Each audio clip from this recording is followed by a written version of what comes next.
Good evening and welcome to the No Montana lecture for tonight, which is on Herman Schnitzmayer, Homestead Era Photographer.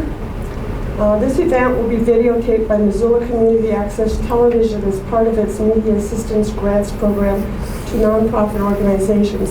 So if you have questions after the program, please be sure to speak up loudly so that we can get them on the tape. Okay. Denny Kellog is a self-employed stonemason living and working in the Swan Lake area since 1976. As a lifelong amateur historian, his research and collected materials related to the development of the West, with a particular interest in the writers and artists whose documentation preserved first-hand impressions of life before it became history. So would you please welcome Denny Kellog.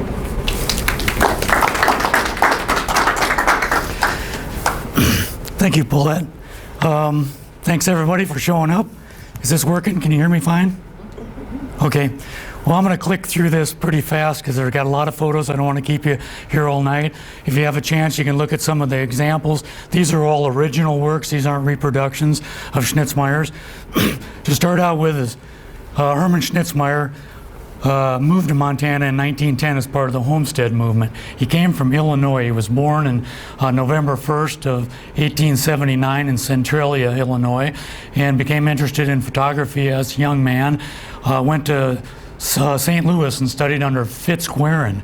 Fitzquarin himself was a Civil War Medal of Honor winner and became a famous nationally famous photographer and started a school of photography in St. Louis in the late 1890s and died shortly into the 20th century.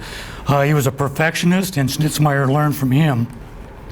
This is Schnitzmyer, after studying in St. Louis, went back to Nashville, which isn't too far from Centralia, and opened up a photo studio there. Oops, let me click that off. And you can see right here, this, well, if you had good eyes, I guess, or magnifying glass, that says Schnitzmyer. This was his studio in Nashville, where he operated from I think about 1905 to 1910 when he moved to Montana. This is the type of work that he did in Illinois. It was predominantly a German community, and a lot of the stuff was captioned in German. I think this is probably a church group. When he came to Montana, he landed in Ravalli, coming off the Northern Pacific Railroad like everybody did, and the way to Polson was on the Allard stage. This was probably the stage that Schnitzmyer came to Polson on and rode it numerous times later. The stage is still in Polson in the Polson Flathead Museum, and that's the original stage that he rode. This shows Wild Horse Island, where Schnitzmyer chose to set up his homestead, and the area in red down here is the 160 acres that he claimed.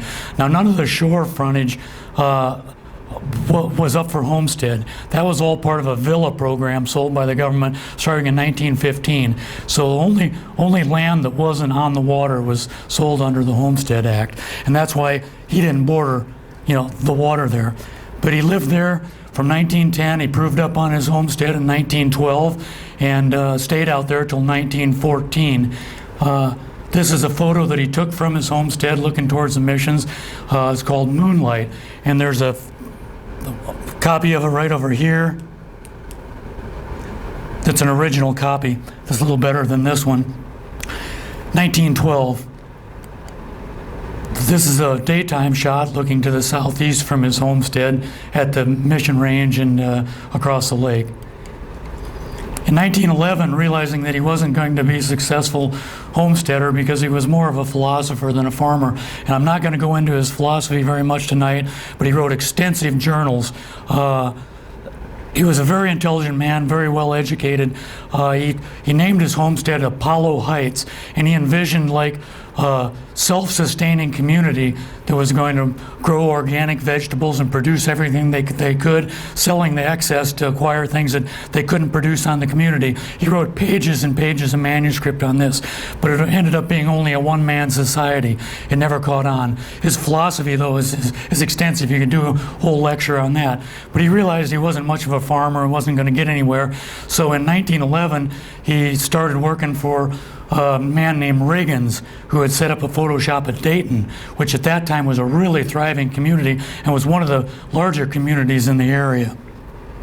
This is a photo by Riggins, and it's quite possible that Schnitzmyer could have done the darkroom work on that photo. There's a picture of Dayton at that time. Shortly after that, he partnered up with another homesteader named Louis Desch that homesteaded on Sunny Slope, which is the part across the lake that you can see there, that open area. And Louis Desch had come out from Ohio, and the two of them partnered up and realized that there was an incredible market for doing postcards of homesteaders, where you could sell the immediate postcard to the people and they could send it back home to show that they were successful. And they took pictures of their, their horses and their farm equipment and their homestead. This is a picture of early day Polson.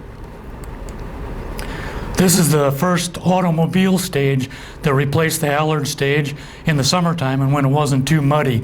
You can see they put chains on the back wheels, and this is a guy named Tom Parsons ran that for a number of years. They still use the horse-drawn stage in the wintertime and in the spring when it was muddy. This is kind of an interesting photo because, well, you can see the inset down here of the horse-drawn one, but on the bottom corner, Schnitzmyer signed this in ink. That's fairly rare because Schnitzmyer signed most of his photos in the negative so that nobody could steal them from him and recopy them. So on most of these you'll see it's white because it was signed on the negative. There's a famous picture that everybody sees Schnitzmyer as. Actually, he took this in 1913 when he spent the whole winter out on his homestead on Wild Horse Island, and 3 months of that, nobody else was on the island with him. There was really rough winter, so no one came out in boats or anything, and they thought he was starving to death, but every once in a while from Big Arm, they could see a light in his cabin, so they knew that he was okay. And he was actually an immense man, so it was very lucky that he made it through the winter on what small supplies that he had out there. In 1913, it was in July 27th or 29th, I believe, it was 1913, a guy named Terra Maroney came to the Flathead with a Curtiss biplane with a 75-horse engine in it, and he outfitted it with pontoons so that he could take the first flight from water in the Pacific Northwest. He took 2 flights that day from Safety Bay, and Schnitzmyer went out in a rowboat and photographed this. What's interesting about Terra Maroney is because the next year he gave the same demonstration on Lake Washington over by Seattle, and he took up the son of a wealthy timberman on a couple of plane trips, and that man was Bill Boeing, and Bill Boeing said, "I can build a better seaplane." That was the beginning of Boeing. This is when Schnitzmyer started doing some work for the city and for the other communities that were fast growing. Ronan, Pablo, all of those towns were pretty good size. They grew really fast, and Schnitzmyer saw a market for doing commercial work that they could use in promotion. This, I think, was taken in 1915, and somebody has written in white ink what named the elevators, and you see the thing in the middle up there. It says the Lone Pine. There was one tree on that hillside back in Homestead days, and it was a natural pine. I don't know how the seed got up there, but the Lonesome Pine, they called it. There's what Schnitzmyer usually looked like. He was a suit and tie kind of a guy that's standing on the bridge in Polson after he had moved to Polson and opened his studio there, Polson Studio, in 1915. He still held his land on Wild Horse Island until 1917 when he sold it to Henry Bierman, who was a famous meat marketer. He was a buffalo hunter that had supplied meat for Northern Pacific, the rail gangs, and then became a meat marketer in Kalispell. This was taken on December 17th of 1917, and that's when the Northern Pacific Railroad reached the shore. They ran a spur line from Ravalli up to the south shore of Flathead Lake. This effectively killed steamboat transportation on the lake. Up to that point, all of these homesteaders had to transport all their grain up to Summers because the Great Northern in 1900 had run a spur line down from Whitefish to Summers for their tie yard, and so everybody transported their grains and produce on steamboat up to Summers to market it, and Northern Pacific realized they were missing out, so they ran a spur line to Polson, and immediately it ended steamboat traffic. So by 1920 there was only 2 steamboats still running on Flathead Lake. Schnitzmyer did studio work, although he hated it. Most of the time he wasn't available, kept no regular business hours. He was known to walk up and down Main Street in Polson and eat 2 or 3 breakfasts every morning, just going from cafe to cafe. Most of the time he wanted to be out taking scenic shots, which was his real love. He did take some studio work for people. These here have been reprinted off of glass negatives that were found in 1965 when they tore down the Speyberg Lumber Company in Polson, and underneath the floorboards was a wooden box with 200 glass negatives of Schnitzmyers that had just been abandoned under there. And I had these printed off of those glass negatives, so the quality isn't really good, but it's it still makes a good print. I love this kind of Madonna shot that he did. He also went to people's houses, like I said, and photographed their success as homesteaders. This is a guy named Oregon Pete Creswell, and he was a drayman. He would meet the steamboats at the docks and deliver freight around Polson. And you can see by the expressions on people's faces, nobody smiled at the camera back then. I mean, he probably didn't, because he was living in that house with 4 women. And that's probably his mother-in-law there. But even the little girl on the far right's kind of picked up the family expression. There's a kind of costumes of the era. Little boys were outfitted to look like World War I soldiers, and their little Dutch girl. This was Reverend Kleiman's in 1917, had a Boy Scout troop, and you can see the similarity of the early Boy Scout uniforms to World War I uniforms. This is, oddly enough, is a picture of the Alfalfa Club, and we would think that's kind of insane, but Schnitzmyer took piles of pictures of alfalfa and crops growing because of the homes. When the reservation was first opened up to homesteading, the ground had never been broken and had all this hundreds of years of nutrient built up into it, and so they grew strawberries that were the size of apples, and the alfalfa was like waist high. Well, it's only lasted for a matter of 3 or 4 years, but they were so proud of their alfalfa crops because when they first came out here, it was all dryland farming, and it wasn't until the Bureau of Reclamation came in and then put in some irrigation that they could switch to alfalfa, which allowed them to go into beef and dairy production, so they had an income all winter. Otherwise, they couldn't pay off a homestead on dryland farming, not on 80 or 160 acres on the Flathead Res. This is one of my favorite Schnitzmyers. In the middle is the Klondike coming in. You can see his balance. You have 2 horse-drawn wagons, which shows the outgoing form of transportation, 2 automobiles that were in vogue just at that time. This is 1918, and the Grandview Hotel, where everybody stayed. It was the state-of-the-art place in Polson, and then the grain elevator in the background. But as far as balance and historical context, this is just an excellent image. That's the Black Bison Range, and I don't know if any of you have been around Buffalo, but that lady's nuts. W.A. Gregg was one of the first realtors to come to Polson, came in 1908, and this was a little promo wagon that he did, and you can see by the population figures on there how rapid Polson grew. I got this photo from a lady named Sue Lanier, who is his granddaughter. She passed away a couple of years ago, but she said in the course of about 20 years, her grandfather made and lost vast fortunes in land speculation. So same kind of thing that's happening today. W.A. Gregg was one of the founders of the Great Western Land Company, which is one of the earlier speculators in the valley, and we'll talk about that a little later. When parade day came, the Indians had come to the parade grounds and set up their camp and then participate in the parades. This is a hand-tinted photo by Louis Desch. Schnitzmyer attempted some hand tinting, but he wasn't very successful, so his friend Louis Desch went down to Los Angeles, learned Japanese hand tinting, bought Japanese watercolors, and came back and began to hand tint Schnitzmyer's photos, so they were much more marketable because this was in the day before color film. Here's the prize winners of the 4th of July parade out at the campground.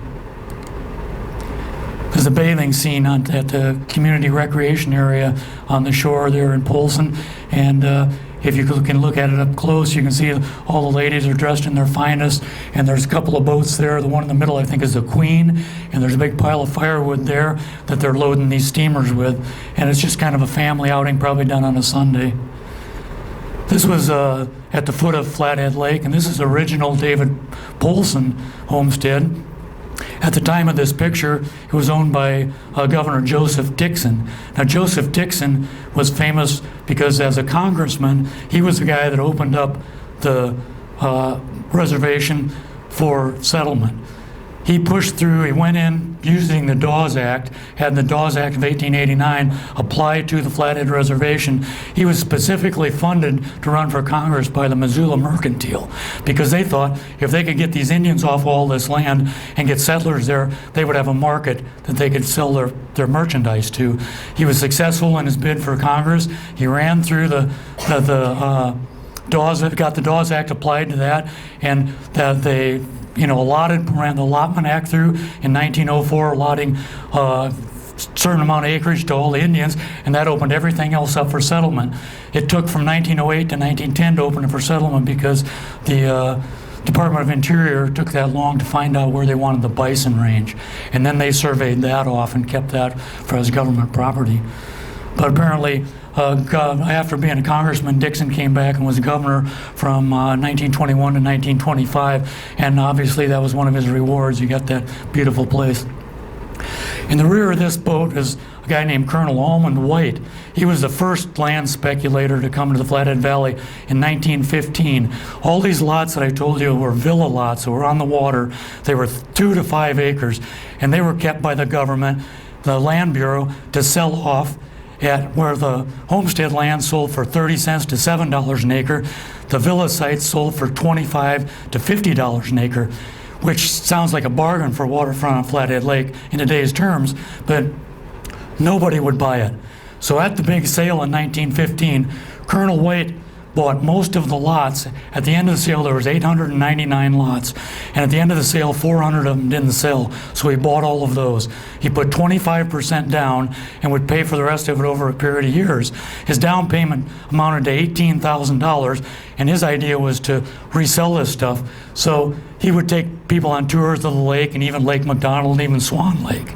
Well, he wasn't successful, and most of the land went back to the government in 1923, and they gave him 179 lots in payment for his $18,000 down payment, which is a pretty good deal for Flathead Lake frontage.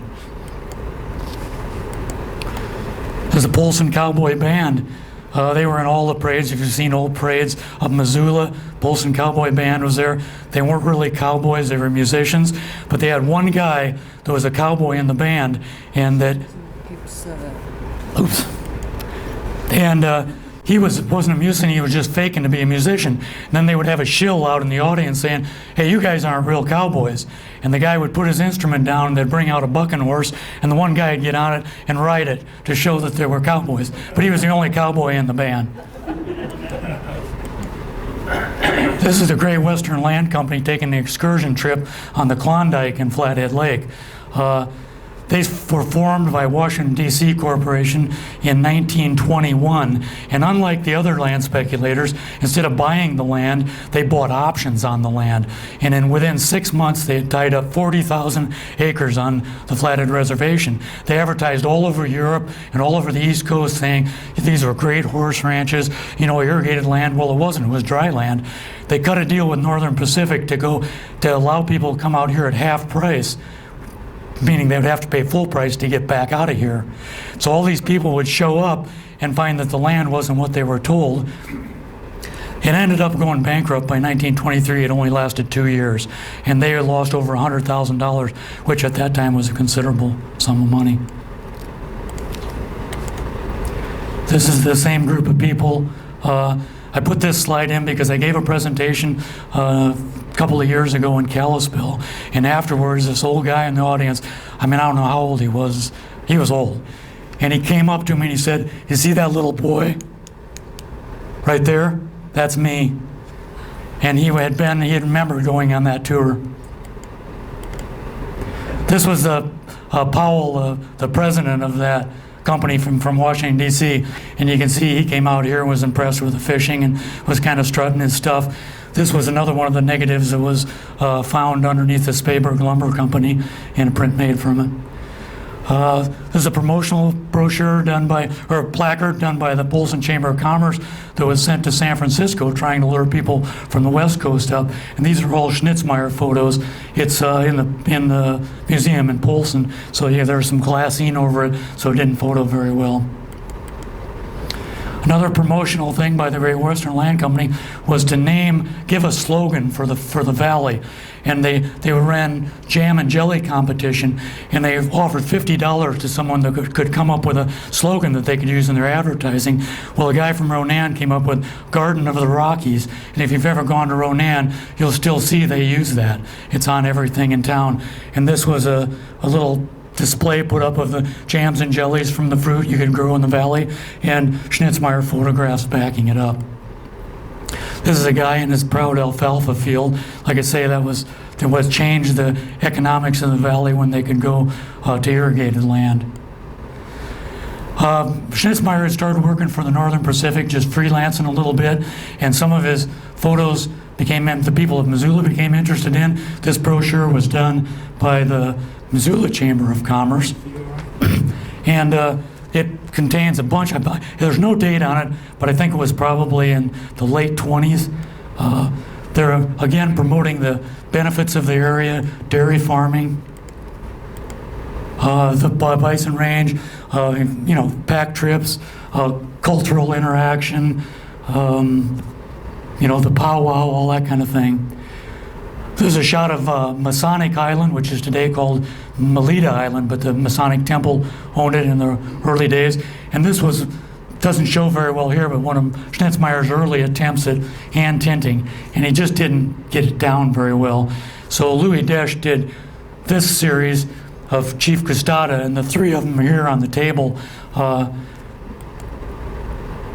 Custata at the rapids of the Pend Oreille. That was one of Schnitzmyer's favorite photographic spots. He took literally dozens of photos there, and today it's the site of Kerr Dam, so you can no longer see that rapids. But it was important to the Kootenai tribe because it divided the upper Flathead from the lower Flathead, was at Falls. And there's one called Beyond, which is Custata at the Falls. Now, Louis Desch also did a lot of framing, and these are original Louis Desch frames. He had a set of planer blades made up for a certain type of frame that he wanted, and he would take them down to the mill and have some stock made out, and then take the planer bags home with him so that nobody could duplicate his frames.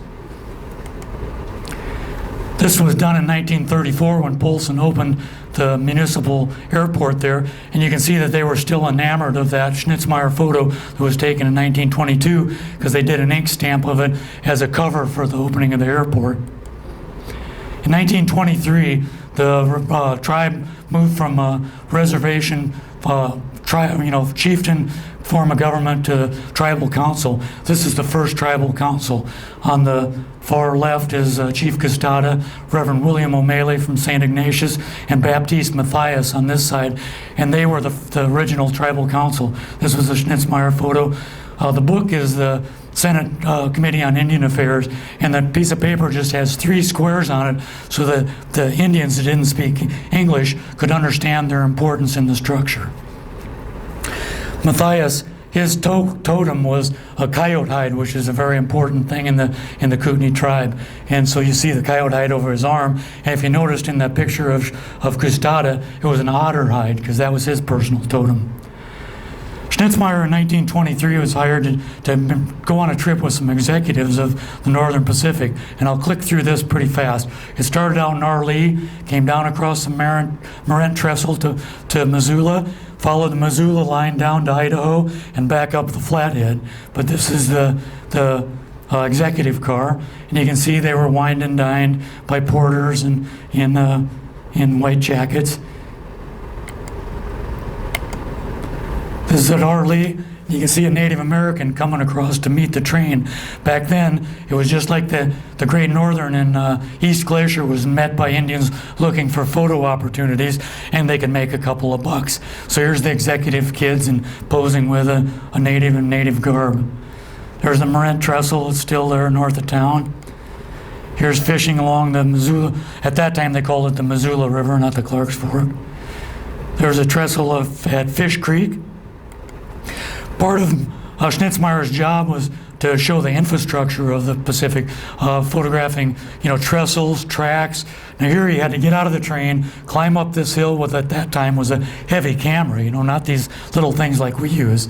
And so there's a lot of legwork involved. There he had to photograph a tunnel going over by St. Regis. Oops, I clicked by that one a little fast. Anyway, this is the bridge there across the Flathead that still is in existence. This is Alberton Gorge. And as a result of this little trip, Northern Pacific put out a brochure that was called Rivers for 1,406 miles.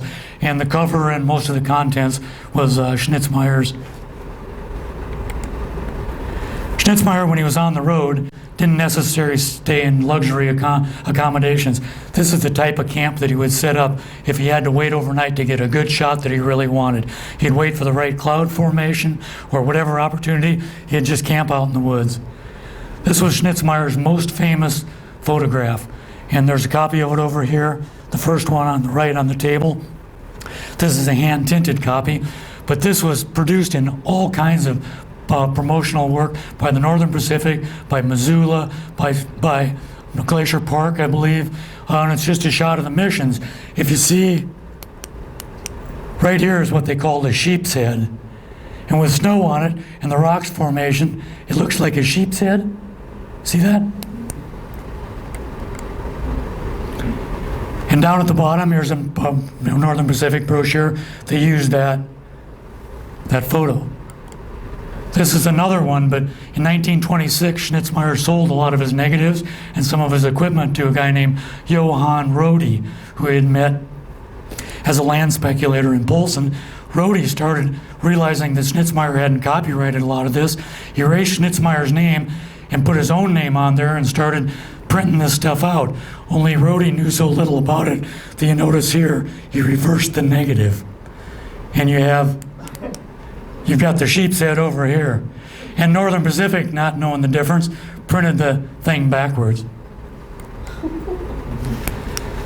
In 1925, Schnitzmyer did an extensive trip to Yellowstone and the Tetons, and this is heading out on the rails. This is down by Butte. And the only reason I included this is because Schnitzmyer used this photographic technique a lot, was the diagonal coming from the upper right to the lower left. This was common at the time. Frederick Remington used it in a lot of his paintings.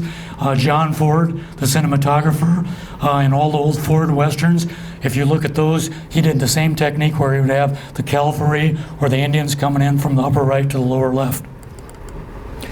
There's some shots of the Tetons, Mount Moran. There's another one of Mount Moran. There's a colored picture over here, is a hand-tinted one of that he took on that trip. Mount Moran and Spring Lake. And this photo was cropped down a little bit, and Northern Pacific put it on the cover of the Mountains of Yellowstone Park Country, which is all the different pinnacles in the area. Schnitzmyer also took a trip to Grasshopper Glacier. Does anybody know what that is?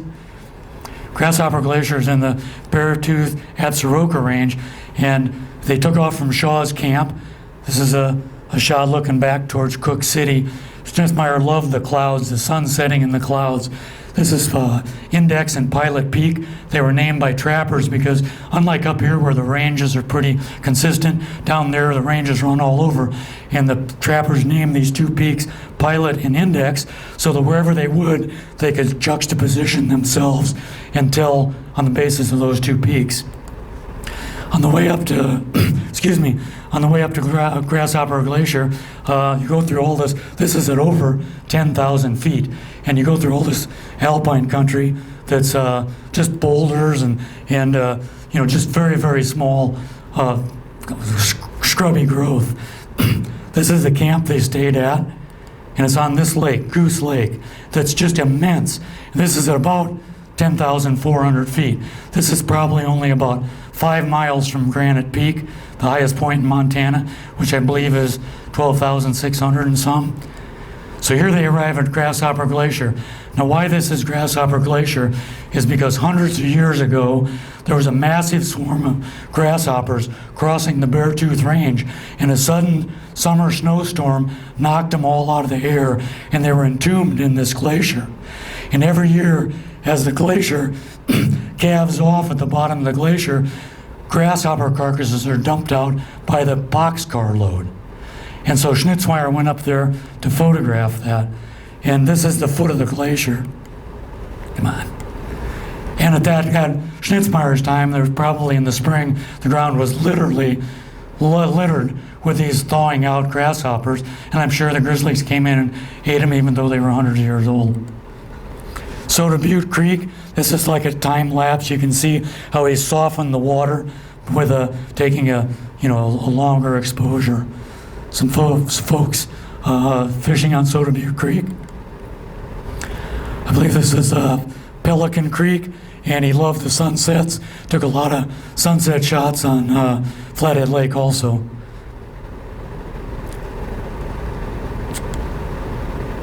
This is a series he did, much like F.J. Haynes' photos of Yellowstone and Yellowstone Falls, which this one's a little closer. He had to crawl all the way to the bottom of the canyon. If you've ever been down there, that's a hike to the bottom and back up. And then this one is very similar to Thomas Moran's, big watercolors of Yellowstone Park. I love this shot because Schnitzmyer captured in the center your focus of the falls, a point of interest off to the left, and then use the diagonal to carry your shadow line to carry your view across the photo. Chittenden Bridge, another thing he liked was seeing architectural achievements within nature, and sometimes he would place people in there just to give you a sense of scale. And you can see that there's a couple of folks up here on the corner of the bridge. Here's a natural bridge, and there he used the same technique with a guy poised on top to get you a sense of scale. The aqueducts going towards Cook City. This is the basalt inlay and the sedimentary stone, the volcanic upheaval. If you've ever been in the north entrance of Yellowstone Park and you've seen the big Teddy Roosevelt memorial out of stone, it's made out of little sections of that basalt. There's a sunset shot from, I think it's, what does it say there? Dunraven Pass. Okay, and that's up on the way to the top of Mount Washburn. I included this just because I'm a stonemason, and he didn't take many pictures of stone structures. And that's the fire lookout on top of Mount Washburn in Yellowstone Park. And here's the touring group that he went up there with. Two things fascinate me about this photo. One is the number of people they got in those rigs and primitive roads with no seat belts. And the second thing is, look at the size of the spare tire compared to the tires on the rig. It wasn't going to help them out much. Later on in the early 1930s, Schnitzmyer took a trip over to all the way to the Cascades. And this is actually taken from Hope, Idaho, Lake Pend Oreille. After that, he came back to the Mission Valley. The Northern Pacific wanted to document the success of the people that had homesteaded there 15 years earlier. And this is St. Ignatius, and you can see the, producing fruit trees, and it's looking up the canyon at Mount Sinaloa. There's a use of the little dude, a gal dude, and Schnitzmyer took a lot of his photos using the technique of centering, where you would get your main image in the middle of the thing, and then use something like a diagonal or something like this rock wall to carry you across the picture. This is just a pack train with the Mission Canyon in the background, and this is how Schnitzmyer traveled, a lot of times by horseback.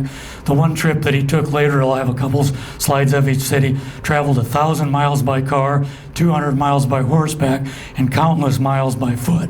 And he said it was the most exhausting trip he'd ever done. Shortly after that, he quit working for Northern Pacific and retired to Missoula. This is Mount St. Helena, which was a very important mountain to the Kootenai Indians, and that was the original name of the location where the Jesuits built the mission at St. Ignatius, because that's where the tribes all gathered for hundreds of years and had their annual summer get-together. This is right below this peak. In May 31st of 1930, there was a dedication ceremony in Polson for the site of the Kerr Dam. And this is the gathering to dedicate that. The tribe had agreed to lease it to the federal government to build Kerr Dam. And we have Baptiste Matthias, Reverend William O'Malley, and Chief Custada as a tribal council, and Frank Kerr. And Frank Kerr is holding a deerskin, brain-tan deerskin hide, which on it has his adoption certificate into the Kootenai tribe. And I can't remember the Indian word for it, but they called him the Light because of what electricity was going to do for the reservation. It was going to bring electricity, and they would all have electric lights. This is a shot where Schnitzmyer climbed up the cliff, and you can see the site of Kerr Dam right behind him on the bend in the river. And they blew a hole through this wall here to run the river through while they're building the dam, and then the powerhouse is right below that today. Here you can see how far he hiked up this little trail to get up on this cliff to take a picture of the ceremony and all the vehicles out there. In 1931, he moved to Missoula, and this is an aerial shot of West Missoula, or East Missoula, I guess, and you can see the Northern Pacific Yard right there. He took one last trip down to the Paradise Valley. This is Immigrant Peak and down south of Livingston. He came through Bozeman Pass by auto so he could document some of the latest rail structures. And one thing that was in this series that I didn't put a picture in here of was somebody had invented this electric fence that ran parallel to the railroad tracks, so that if a rock ran up against it and was on the tracks, it would automatically shut down the rail line a couple miles back so that the train wouldn't have a collision with the railroad. It was an ingenious way to, protect people from crashing into a landslide. This is the brochure that was produced off of that trip, and it was just called Through the American Rockies on the Northern Pacific. And there you can see Immigrant Peak in the background. When he lived in Missoula, Schnitzmyer lived in the Penwell Apartments. This building is still across Higgins Bridge, right across from the old Milwaukee Depot, and it's a number of things. I'm not sure what's in there now. I think there's a restaurant on the corner, isn't there? What is it? Shakespeare books. Yeah, and I can't remember, it's a building right across from the Milwaukee Depot. And Schnitzmyer lived here until the time of his death in 1939. And during that time, he lectured at the university in 1932 and 33 under a WPA grant. And then in 1938, he was teaching night classes at the university in adult education, teaching all the phases of photography, right up to a year before he died. A number of years ago, I researched and found out that Schnitzmyer had died penniless. He died as a pauper, and the city or county of Missoula buried him in the Missoula City Cemetery in the paupers area. So I went and looked up the plat and went out with a knife and started stabbing in the ground and hit something, and I cut the sod off, and there was this little piece of concrete with H. Schnitzmyer stamped in it. And that's all they did for the paupers. So I cut the sod off of the thing just so that people could kind of see where it was. And Schnitzmyer died in the Thornton Hospital Actually, he died of malnutrition. The official cause was intestinal obstruction and bronchial pneumonia. But at his, he had a number of people in Missoula that were prominent citizens. Just a second, get rid of that. And his pallbearers included people like Bob Ward and Kenneth Vincent, who was a pharmacist in town at the time. Kenneth Vincent went to visit him after about 4 days in the hospital and had a little conversation with him. And Schnitzmyer said, well, I think it's time for you to go. And Vincent left, and Schnitzmyer died 15 minutes later. And Vincent said that at the time of his funeral, he was almost 300 pounds, and that taking him to the cemetery, the handles on his casket were breaking off as they were trying to get him in the grave.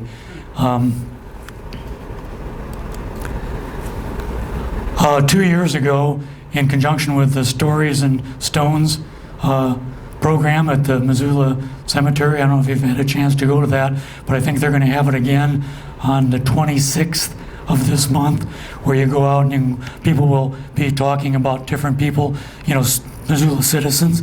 2 years ago, Bob Jordan of the Garden City Monument Service made this monument for Schnitzmyer, and we replaced the original piece of concrete with this nice granite monument.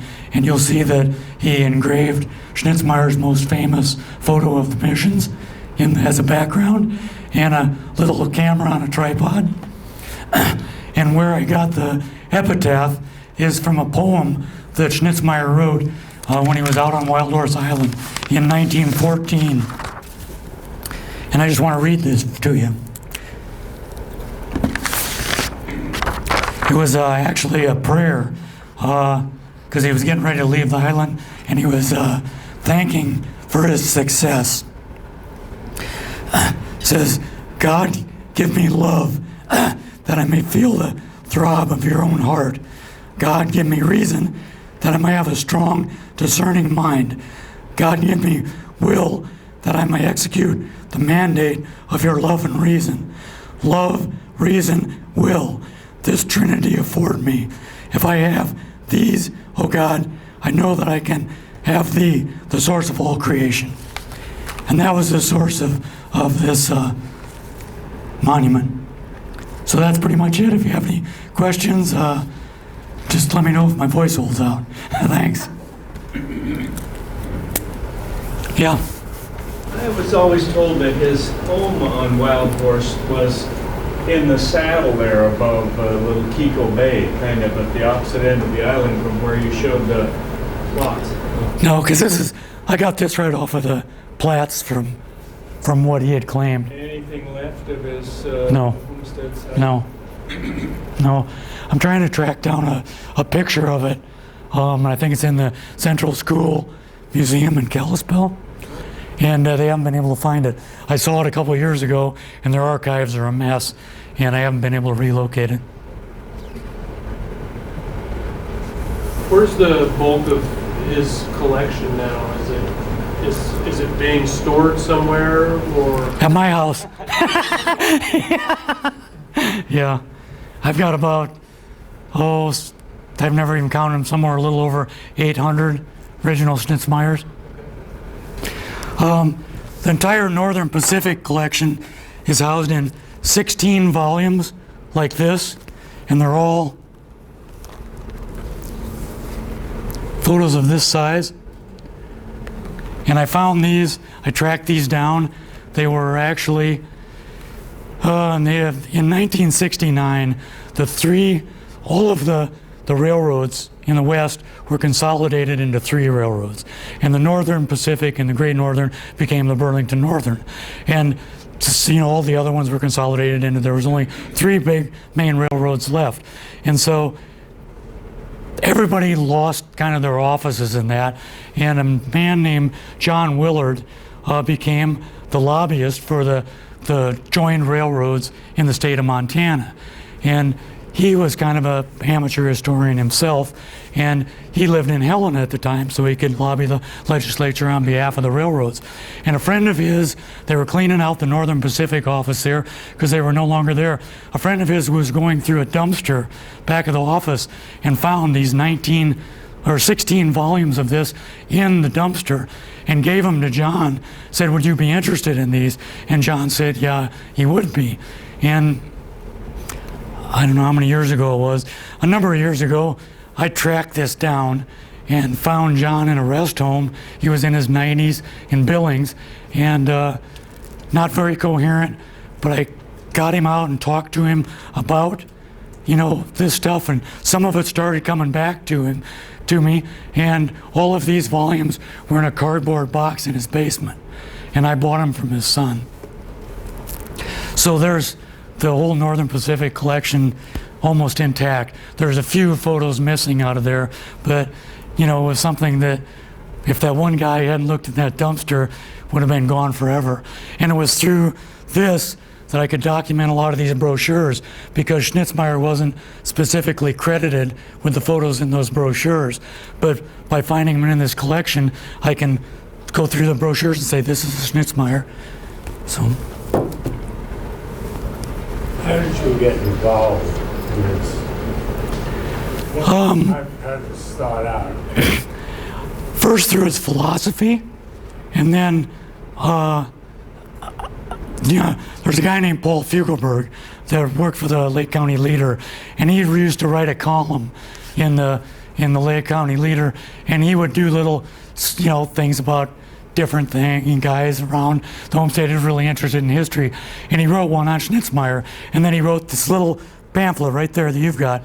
It's just a little booklet about this big with some Schnitzmyer stories, and that sold around the, you know, community. I think Paul's probably still got a box full of them in his basement, but I got a copy of that and then just started looking around, and I found out that there was Schnitzmyers all over the place, but nobody knew anything about him. And so I just started documenting it. Every time I saw a Schnitzmyer photo in a library or an archive or you know, a museum or a garage sale, and so I've just traveled around for, I don't know, 20 years maybe, and putting it all together. How long have you been involved in it? How long have I been? Yeah. Well, probably that long. It's taken a lot of time. I mean, I could do several PowerPoints on different facets of the guy's life. You know, this one is kind of geared towards Western Montana, you know, and what he did kind of specifically here. But he was a fascinating guy. He never married. He got very eccentric in his old age because as a German, he felt persecuted. I don't know if you're familiar with the history of Germans in Montana, but you know, we all know about the Sedition Act in World War I, and that was based on a law that was first passed in Montana in 1918 because of World War I, and then it was adopted nationally, and mainly it was an anti-German law. It forbade them to give church services in German or to educate their kids in German, and they had always done that, and that's how they maintained German communities. Even though they emigrated here in the 1870s and 1880s, they didn't assimilate into the populace like all the other nationalities did. And a lot of Germans saw that anti-German sentiment. Then during World War I, even in Missoula, they tied Germans on donkeys and feathered them and ran them through town. And so in the 1930s, when the British were trying to get us into World War II, and we were supplying them with ships and munitions and that, Schnitzmyer saw that as the Germans trying to take over America. And he would stand on street corners in Missoula and rant and rave about the British taking over America. And he kind of went off the deep end a little bit there in the last few years. Not that he was totally sane in the first place, but. Well, thank you.